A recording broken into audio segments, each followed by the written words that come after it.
Hello good morning friends, स्वागत है आपका हमारे व्लॉग में। तो आज देख सकते हैं आप, आज 18 जनवरी है और ठंड यानी धुंध देख सकते हैं आप, फॉग कितना ज़्यादा हो गया है। इस कंपाउंड में थोड़ा ग्रीनरी भी ज़्यादा रहती है, इस वजह से थोड़ा हो सकता है कि कहीं ना कहीं उसकी वजह से हो।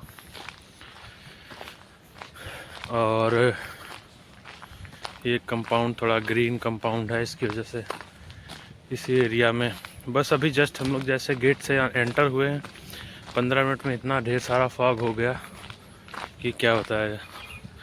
तो हालांकि सूरज भी निकल आया है, तो अभी धीरे धीरे छट जाएगा, फॉग ख़त्म हो जाएगा, फॉग का नामो निशान। ये देखिए बोधि पार्क है, ये है जो, तो बोधि पार्क जहाँ भगवान बुद्ध ऐसे करके बैठे हुए हैं ध्यान मुद्रा में। तो आप, मेरा ब्लॉग बहुत पहले आया था यहीं का, और उसके बाद से अब आ रहा है। अभी हाल फिलहाल में कानपुर गए थे, कानपुर में एक एग्ज़ाम था। एग्ज़ाम देने के बाद जब लौटे तो गंगा नदी के तट पे भी होली है। देखें गंगा कैसी है, पॉल्यूटेड तो है गंगा, इसमें कोई दो राय नहीं है, ना इसमें कोई कहने में कोई वो है। गंगा बहुत ज़्यादा पॉल्यूटेड है आज के टाइम पे,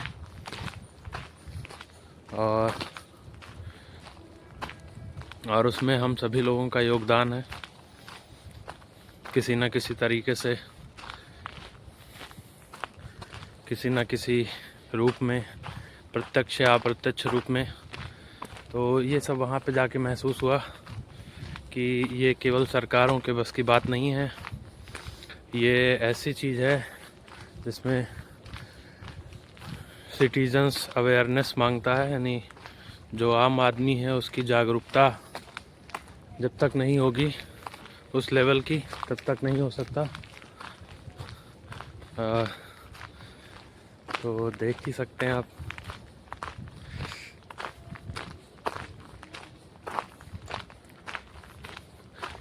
आम आदमी की जो जागरूकता है वो काफ़ी ज़रूरी है, उसमें एक इम्पॉर्टेंट एस्पेक्ट है। क्योंकि सरकारें कितना भी साफ कर लें, जब तक सिटीजन के अंदर वो जिम्मेदारी जवाबदेही नहीं आती है, और ये होगा, ऐसा होगा, मैं मानता हूँ कि थोड़ा टाइम लगेगा, लेकिन जो लोगों के अंदर अवेयरनेस है वो आएगी। थोड़ा टाइम लग सकता है, 4 साल 5 साल 10 साल 20 साल, लेकिन आने वाले टाइम में ये जो नदियों के संरक्षण को लेकर के काम होना है ये ज़रूर अच्छा होगा। क्योंकि नदियों से ही जो हमारा देश है वो कहीं ना कहीं सही हो रहा है, उससे नदियों के ऊपर ही निर्भर है। और वर्षा का जल तो एक ज़रूरी चीज़ है ही, लेकिन जो नदियां हैं, बिना नदियों के जो हमारा अस्तित्व है, भारत देश का अस्तित्व है, वो कहीं ना कहीं ख़तरे में है। तो मेरा तो ऐसा मानना है। बाकी और विचारक जो कुछ भी सोचते हो अपने अपने हिसाब से, बहुत सारे लोग अलग अलग तरीके से सोचते हैं। एडमिनिस्ट्रेटिव ऑफिसर अपने तरीके से सोचता है, पॉलिसी मेकर जो है वो अपनी तरीके से सोच रहा है, और इम्प्लीमेंट करने वाले जो पॉलिसी को हैं वो अपने तरीके से सोचते हैं। क्योंकि सरकार जो है, गवर्नमेंट जो है हमारी, कई स्तरों पे सरकार हमारी चलती है। तो मैं भी हाल फिलहाल में जब मैं कानपुर गया था तो मैं वहाँ का आपको एक छोटी सी चीज़ बताना चाहता हूँ कि वहाँ पे जब मैं पहुँचा तो मैंने देखा कि एक जो लगभग 50-60 साल के चाचा होंगे। वो वहाँ का जल कह रहे थे हम लेके जाते हैं, पीते हैं। और कई लोगों की मतलब इस तरह की श्रद्धा है। सोचिए आप कि लोग इतना जानते हुए भी, न्यूज़ में भी आ चुका है कि गंगा नदी बहुत ज़्यादा दूषित हो चुकी है, अब पीने योग्य भी नहीं रहा उसका जल, पता नहीं क्या क्या चीज़ें न्यूज़ में आ चुकी है। लेकिन लोग उसके बावजूद भी, उनकी जो अपार श्रद्धा है उसके कारण वो अपने जीवन को जोखिम में डाल के और ऐसी चीज़ों को मतलब रिस्क लेने की कोशिश करते हैं।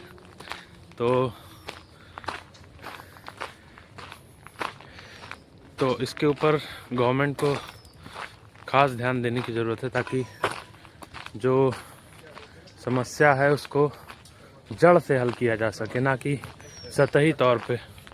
अगर सतही तौर पे हल किया जाएगा समस्याओं को तो वो फिर से उभर के आ जाएंगी। और हालांकि इसमें बहुत सारे लोगों का प्रॉफिट रहता है जब सतही तौर पे समस्याओं को दो तरीके से सॉल्व किया जाता है अपने हिंदुस्तान में। एक है सतही तौर पे साफ़ करना और एक है जड़ से ख़त्म करना, यानी उसकी जो रूट्स हैं उस पे। जैसे पोलियो के अभियान पे हम लोगों ने रूट पे उसके प्रहार किया, तो आज के टाइम पे पोलियो एकदम हमारे देश से गायब हो चुका है। जब हम बात करते हैं पानी प्रदूषण, पर्यावरण और इन सब चीज़ों के बारे में, तो यहाँ पे उतनी सरकार की अवेयरनेस नहीं दिखाई देती, क्योंकि सरकार तभी काम करती है, सरकारों के पास तभी जू रेंगती है जब कोई चीज़ ऐसा हो जाता है जिसमें हज़ार खान आदमी परेशान हो जाएं या किसी तरीके से हताहत हो जाएं, तो फिर सरकारें उस पर थोड़ा ज़्यादा फोकस करने का काम करती हैं। नहीं तो जब तक काम चल रहा है तो ठीक है, बाकी जब कोई समस्या पर्यावरण से जुड़ी हुई कुछ ऐसी आएगी तब उसको देखा जाएगा। मतलब उसको टालते टालते टालते टालते वो जब तक ऐसा कुछ विकराल रूप नहीं ले लेती है, कोई भी समस्या होती है जो, तो तब तक उस पर कोई सार्थक हल निकालने की कोशिश नहीं की जाती है। तो मैं बात कर रहा था कि गवर्नमेंट में भी दो तीन तरीके की सतही कार्यक्रमों को करने की जो तरीके हैं वो होते हैं। हालांकि मैं कोई एडमिनिस्ट्रेटिव ऑफिसर नहीं हूँ, लेकिन मैं आपको एक एग्जांपल के थ्रू बता सकता हूँ कि मेरे मोहल्ले में हमारा मोहल्ले से निकलते समय एक चौक पड़ता था, तो उस चौक पे ऐसा रहता था कि इतना पानी जमा हो जाता था कि आप बरसात क्या, आप आम दिनों में नहीं निकल सकते थे। बरसात के दिनों में तो पूछिए मत। तो आम दिनों में वहाँ पे सारा पानी इकट्ठा होकर के उस चौराहे पे भर जाता था। अब जब यहाँ पे सभी लोग परेशान हो, 4-5 मतलब 50-60 गाड़ियाँ जब गिर जाएं उसमें, लोग पानी में, कई लोग अपने बच्चों को लेकर गिर जाएं पानी में, और कितने भी लोग उसमें गिर चुके, लोग उठ के चले जाएं। मान लीजिए अब कोई कुछ कर ही नहीं सकता वहाँ पे, तो चूँकि मोहल्ले वाले हम लोग अलग और परेशान, जो आम राहगीर थे वो भी अलग परेशान, और उससे भी जुड़ा हुआ एक बाईपास था। अब उस बाईपास से जाने के लिए, उस बाईपास से निकलने के लिए भी बहुत सारे लोग आते थे, चूँकि वो बाईपास था, और इधर मोहल्ले से 2 मोहल्लों की सड़क भी उसमें जुड़ी हुई थी। मतलब लगभग डेली अगर किसी का देखा जाए तो कम से कम 2000-1500 आदमियों का डेली आना जाना उस पर होता था, और गिरने वालों की भी संख्या लगभग 40% रहती थी, जो लोग उसमें गिरते थे या कोई ना कुछ समस्या होती थी उनको पानी में। लेकिन 3-4 महीने बीत गए, उसमें कुछ नहीं हुआ। लगभग साल बीत गए, 1.5 साल बीत गया, 2 साल बीत गया। हम लोग मोहल्ले के लोग, कुछ लोग जागरूक होकर के उसको एप्लीकेशन दिए।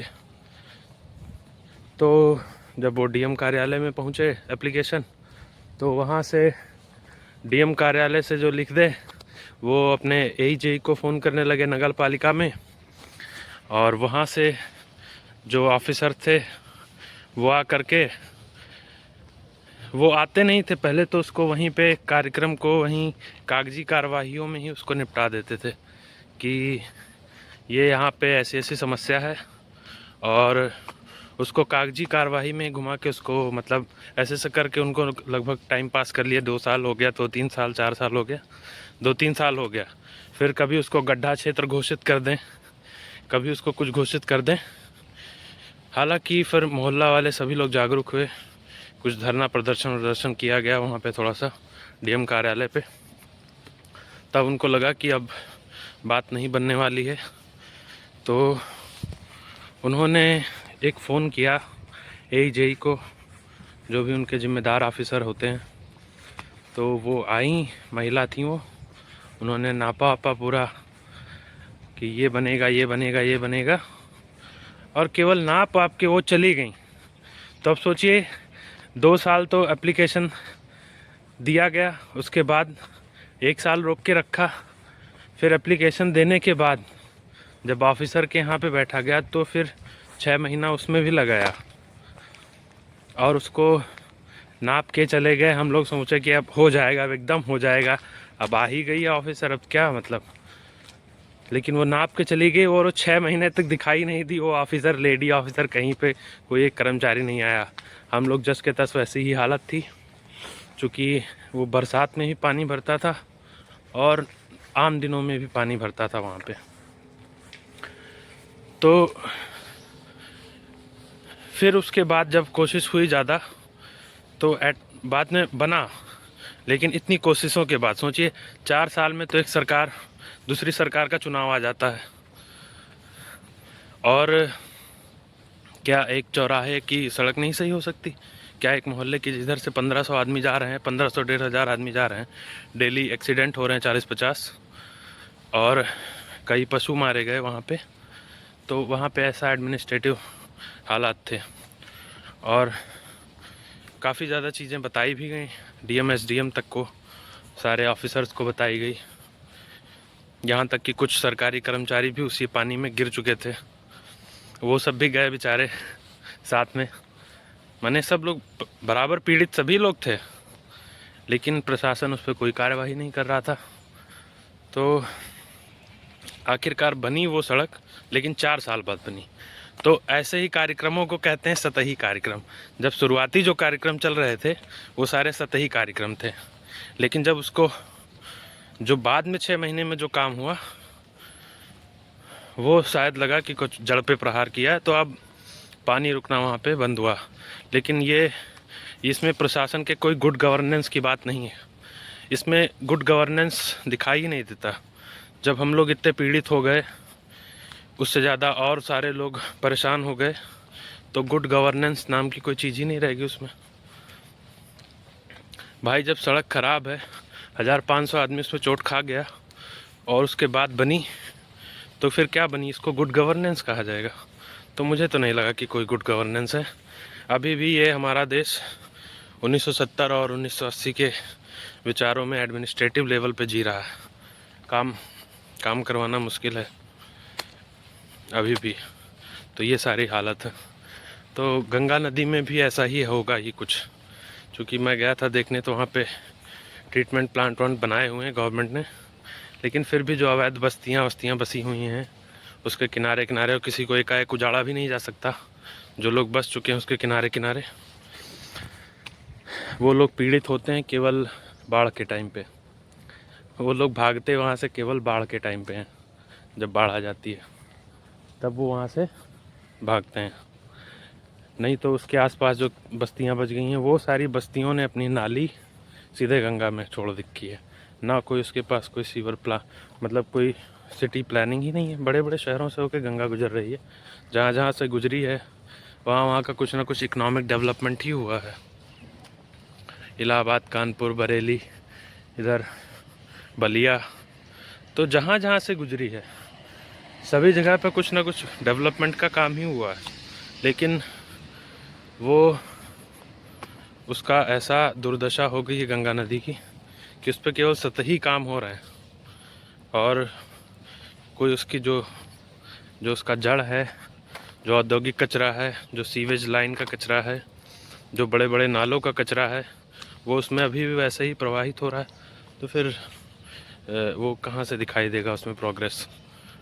तो हालांकि आज का ये वीडियो कुछ ऐसे सामाजिक मुद्दों से जुड़ा हुआ था जिस पे बात करने लगें तो पूरा दिन 2 दिन 3 दिन लग जाए। और ये समस्याएं हमारे यहाँ की जेन्युइन अपने भारत देश की समस्याएं हैं। तो और एक जागरूक युवा होने के नाते हम सभी को इन सभी चीज़ों पे विचार करने की ज़रूरत है। और आप हमारे YouTube चैनल पे अगर नए हो तो सब्सक्राइब कर लें और आने वाले वीडियोस के लिए बेल आइकन पर प्रेस कर लें ताकि आपको आने वाले जो वीडियोस हैं वो मिलते रहें। Thank you for watching, bye bye. और पसंद आई हो वीडियो तो लाइक करें, शेयर करें। मिलते हैं दूसरी वीडियो में।